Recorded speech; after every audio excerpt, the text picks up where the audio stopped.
On this short video, I'm gonna show you how to fix Instagram camera not working. Hello guys, so all what you have to do to fix this problem is very easy.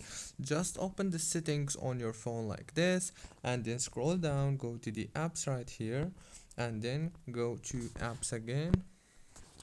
Now, all what you have to do here is just search for Instagram between all the apps that you have on your phone like this.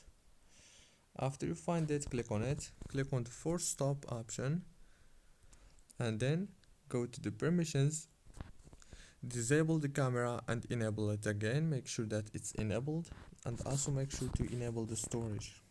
Go back and go to the wireless and networks, enable the airplane mode and disable it again like this. And that's it guys. Don't forget to like and subscribe, and thank you so much for watching this video until the end.